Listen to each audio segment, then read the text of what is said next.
ብዙ ጊዜ ወንዶች የማይረዱት ነገር የማታዝንለት ሴት አታፈቅርህም፣ አትወድህም። ስለ ሴቶች መረዳት ያለብህ 5 ቁም ነገሮችን እነግርሃለሁ።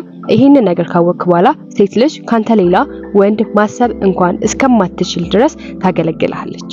አንደኛ፣ ስለ ሴት ልጅ አሁን በመነግርህ በእነዚህ 2 ነጥቦች ውስጥ አንዳንዴ ያለ ወትሯ ዝምታን ለምን እንደምትመርጥና ለምን ደግሞ በሌላ ጊዜ ብዙ እንደምታወራ እነግርሃለሁ። የመጀመሪያው መረዳት ያለብህ ነገር ቢኖር ሴት ልጅ ካለ ወትሯ ዝም ካለች ልትቀጣ መሆኑን በቅድሚያ ተረዳ። ሳይንሱ እንደሚለው ሴት ልጅ አንድን ወንድ ለመቅጣት ከፈለገች ቀላሉ መንገድ ሳታቋርጥ ለረጅም ጊዜ ማውራትን መተው ነው። እንዲሁም ቀጣይ ነጥብ ደግሞ ስለ ሴት ልጅ ልታውቀው ከሚገባ ኢሴንሻል ከሆነ ነገሮች ውስጥ አንዱ ሰላም በሆናችሁበት ጊዜ፣ አሪፍ በሆናችሁበት ጊዜ ሴት ልጅ በጣም ታወራለች። ይህም የሚሆንበት ምክንያት ወይም ደግሞ ይሄ ደግሞ በጣም የሚያሳስብህ ከሆነና የሚደብርህ ከሆነ ይህንን ልታውቅ ይገባል። ሴቷ ዋነኛ ብዙ የማውራቷ ምክንያቷ ስለ ችግሮቿ በመናገር አንተ ያንን ችግር እንድትቀርፍላት ሳይሆን አንተ ላይ ኃላፊነት እያሸከመችህ ሳይሆን ካንተ ጋር በምትነጋገርበት ጊዜ ጥሩ ስሜት ስለሚሰማትና ካንተ ጋር የበለጠ ትስስርን ለማጠናከር እንጂ ብዙ ጊዜ መፍትሄ ፈልጋ አይደለም። ካንተ የሚጠበቀው በቁም ነገር ደስ የሚል አስተያየትና በጥሞና እንድታዳምጣትና ሁሌም ከጎኗ እንደሆንክ ለመረዳት ነው ይህንን የምታደርገው። ላንተ ሁሉም ነገር የምታወራልህ ከሆነ በዚህ ጊዜ ይበልጥ ፍቅር ስጣት እንጂ መፍትሄ ለመስጠት አትሩጥ ወይም ደግሞ አትቸኩል። መፍትሄ ፈልግ አይደለም። ጥሩ ስሜት ሴቶች ስለ ችግሮቻቸው ለሌሎች ሰዎች ሲናገሩ በጣም የተለየ ስሜትና ጥሩ ስሜት ስለሚሰማቸው ቀለል ስለሚላቸው ነው። በነገራችን ላይ ይህንን ቪዲዮ ሴት ሆነሽ የምታይ ከሆነ ደግሞ ላንቺ አንድ ነገር አለኝ። ከወንድ ልጅ ጋር ወይ ከባልሽ ጋር ወይ ደግሞ ከጓደኛሽ ጋር ማውራት የምትፈልጊ ከሆነ ፕሮግራም ይኖርሽ። በዛ ፕሮግራም ጊዜ ለመፍትሄ ሳይጨነቅ ስሜትሽን ብቻ እንዲያደምጥሽ አስቀድመሽ ንገሪው። ምክንያቱም ብዙ ጊዜ ወንዶች ስለ ችግርሽ ብቻ ስታወሪባቸው ከጭንቀታቸው ላይ ጭንቀት የምትጨምርባቸው ነው የሚመስላቸው። ብዙ ጊዜ ቢወድሽም ካንቺ ለመራቅ ግን ይገደዳል። በዚህ ምክንያት ማለት ነው። ሴቶች ሁሉ ጊዜ ስለ ችግሮቻቸው ማውራት የሚወዱት ለምንድን ነው ለሚለው ጥያቄ ለመፍትሄ እንዳልሆነ በቅድሚያ ተረዳ። ይህ የሚፈጠረው አንዲት ሴት ስለ ችግሯ ላይ በስፋት ያለፈውን፣ የወደፊቱን፣ የአሁኑንም በስፋት ማውራቷ ያለባትን ውጥረትና ስቃይ በመቀነስ ረገድ በስነ ልቦና ትልቅ ሚናን ስለሚጫወት ነው። ስለዚህ ተረዳት።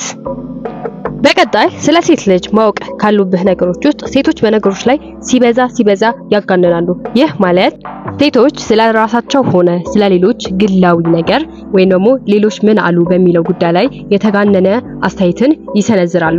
አእምሯቸው የሚያተኩረው ሰዎች ላይ ስለሆነ ነው። ስለ ህይወትና ስለ ግንኙነት ያላቸው አመለካከት መሰረት በማድረግ የተጋነኑ ግንን ያሉ ውይይቶችን ማንሳት ያስደስታቸዋል። ይህ በሴቶች ዘንድ በጣም የተለመደ ነው። እርስ በርሳቸው ሲጨዋወቱ ጊዜ በሚያነሱት የግላት ድርጊት የማህበራዊ ህይወታቸው አቋም ወይም መገለጫ ተደርጎ ይወሰዳል። በሴቶች ጋር የተለመደ ነው።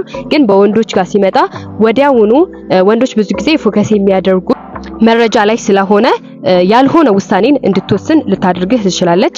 ስለዚህ ስለ ሴቶች በጣም አጋናኝ እንደሆኑ መረዳት አለብህ። በብዙ ሴቶች ላይ ይሄ የተለመደ ነገር ነው። ምሳሌ በትንሽ ነገር እንኳን ቤት ውስጥ በሚፈጠር ነገር እንኳን ብነግርህ ይህ እርጥብ ፎጣ እንድታነሳ 1 ሚሊዮን ጊዜ ነግሬህ ነበር፣ ወይም ደግሞ ሁሉ ጊዜ የቤት ውስጥ ስራና ልጆች የመከባከብ ተግባር በአንድ ጊዜ እንዳከናውን ትጠብቃለህ፣ ወይም ደግሞ ከእንግዲህ ካንተ ጋር በጭራሽ አልነጋገርም፣ በእኔ ላይ ይሄንን የምታደርግብኝ ሁሉ ጊዜ ምናምን እያለች በጣም የምታጋነን ከሆነ የሴት ልጅ ተፈጥሮዋ ነው። ብዙ ጊዜ ሴቶች በማጋነን የታወቁ ናቸው።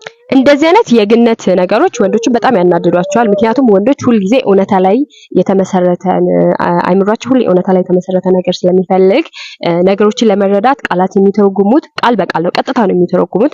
ለምሳሌ የሴት ጓደኛ ከጓደኞቿ ጋር እየተጫወተች እንኳን አይመቸውም ይሆናል። ይህ አንተ ሁሉ ጊዜ ታጣጥለኛለህ፣ የራሴ የሆነ አስተያየት እንዲኖረኝ አትፈልግም፣ በእኔ ላይ ይህንን የምታደርገው ደግሞ ዘወትር ነው የሚል ወቀሳን እንዲሰነ የምትሰነዘርበት እድል ይፈጥራል። ወንዱ ንግግሯን ቃል በቃል በመውሰድ ሁሉ ጊዜ ይህንን እንደማያደርግ ምሳሌ በመጥቀስ ለመከላከል ይሞክራል። ያልሽው ነገር ትክክል አይደለም እያለ ሊቃወም ይችላል። ግን ለብዙ ወራት ጭምር ሴቷ በበኩሏ ተመሳሳይ ጥፋት የሚፈጽሙባት ጊዜ ቦታና ቀን በማስታወስ ምላሹን ታጣጥላለች። ሰውየው ጥፋት ፈጽሞ አልፈጸመ እሷ ትፈልግ የነበረው ይህንን የመሰለ ክስ አይደለም። ከእርሱ ትፈልግ የነበረው በጓደኞቹ ፊት እንደሚከባከባት እንደሚያሳያት ብቻ ነበር። ይህ ባለመሆኑ ስሜቷ በከፍተኛ ደረጃ ታጋንንና በከፍተኛ ሁኔታ ትገልጻለች። እሱም ቃል በቃል ይተረጎማል። ቃል በቃል ቀጥታ ነው የሚተረጎመው። ነገር እዚህ ጋር መረዳት ያለብን ወንዱ ከሴቶች የሚያዘወትሩትን የግንኙነትን ሁኔታ መረዳት ይኖርበታል። ሴት ልጅ ብዙ ጊዜ እንደውም በመባል የምታወቀው የድራማ ንግስት በማለት ብዙ ጊዜ ትጠራለች። ሰው ፊት በጭራሽ ሴት ልጅን አትተቻት። በቀላሉና በእውነተኛ ስሜት በምታወራም ጊዜ በደንብ አዳምጣት፣ ለመፍትሄ አትቸኩል። ሴት ልጅ የግንኙነቷ መጠን መቀነስ ይጠበቅባታል። ምክንያቱም ብዙ ጊዜ ወንዶች ቃል በቃል ነው ነገሮችን የሚተረጉሙት። ለዛ ነው። በመጨረሻም ስለ ሴቶች ማወቅ ካሉበት ነገሮች ውስጥ ሴት ልጆች በውይይት ወቅት ፈጥነው ወደ ጉዳዩ አይገቡም። ይህም የሆነበት ምክንያት በወንዶች አይን ሴቶች ቀጥታ ወደ ዋናው ጉዳይ ከመግባት ይልቅ ግልጽ ያልሆነ ሐሳብን ይዘው ዙሪያውን መሽከርከር፣ መጀመሪያ ያንን ነገር ዋናውን ነገር ከማውራታቸው በጣም ብዙ ነገሮችን ያወራሉ። በዚህም ጊዜ ታዲያ አእምሯቸው በማንበብ ምን እንደምትፈልግ ለመገመት ትገደዳለህ። ይህ ግልጽ ያልሆነ አካሄድ ቀጥተኛ ያልሆነ የንግግር ዘዴ በመባል ይታወቃል። ብዙ ጊዜ ይሄን መታወቅ አለበት። ሴት ልጆች ቀጥተኛ ያልሆነ የንግግር ዘዴ ይጠቀማሉ። የሚፈልጉትም ነገር ለመናገርም ሲፈልጉ ቀጥተኛ ያልሆነ ነገር ስሜታቸውን እንድትረዳቸው ስለሚፈልጉ ወይም ስሜቷን እንድትረዳት ስለምትፈልግ ቀጥተኛ ያልሆነ ነገር ነው ብዙ ጊዜ የምትጠቀመው። ይሄ ሰውዬ ይረዳኛል ነው የሚለውን ነገር ለመረዳት ስለምትፈልግ ማለት ነው። የሴት ልጅ ቀጥተኛ ያልሆነ ንግግር ሌላ የሚፈልጉት ነገር እንዳለ አመላካች ነው። ቀጥተኛ ያልሆነ ንግግርን ዘይቤ የራሱ የሆነ ዓላማ ስላለው ጥላቻና ብጥብጥን ለማጥፋት እንዲሁም ግንኙነትን ለማጠናከር ይረዳል። ሴት ልጅ ቀጥተኛ ያልሆነ ንግግር የምትጠቀም ከሆነ ችግር መኖሩን ይጠቁማል። ወንድ ልጅ ቀጥተኛ ንግግሮችን ነው የሚጠቀመው። አእምሮ በአንድ ጊዜ በአንድ ጉዳይ ላይ ማተኮር ስለሚችል ነው። ማተኮር የሚፈልገው በአንድ ጉዳይ ላይ ስለሆነ ነው። ቀጥተኛ ያልሆነ የንግግር ዓላማ ደግሞ ወንዶችን በጣም ነው የሚያደናግራቸው። ችግሩ የመነጨው ከንግግር ችሎታ ማነስ ነው በማለት ይከሷቸዋል። እዚህ ወሬ ላይ ቁም ነገሩ ምንድነው? ይህ ውይይት ወዴት እያመራን ነው? የትችት ነገር አለው ወይ? በስራ ቦታ ቢሆን ሴቶች የሚጠቀሙት ቀጥተኛ ያልሆነ ንግግር ተጎጂ ሊያደርጋቸው ይችላል። ምክንያቱም ወንዶች ውሳኔ ከመስጠታቸው በፊት ጉዳዩ ግልጽ መረጃ ያለውና የተደራጀ እንዲሆን ስለሚፈልጉ ማለት ነው። እስካሁን በሳይንስ የተረጋገጡ ስለ ሴቶች ኢሰንሻል የሆኑ ማወቅ ያለብህን ሴት ልጅን እንዴት መረዳት እንዳለብህና እንዴት መያዝ እንዳለብህ የሚጠቅሙ ፖይንቶችን ነግራችኋለሁ። ላይክ፣ ሰብስክራይብ ማድረግ እንዳይረሳ። ይሄ ማድረጋችሁ ለሌሎች ሰዎች እንዲዳረስ ይረዳናል። መልካም ጊዜ። ሰብስክራይብ በማድረግ በቀጣይ ቪዲዮ ይጠብቁን።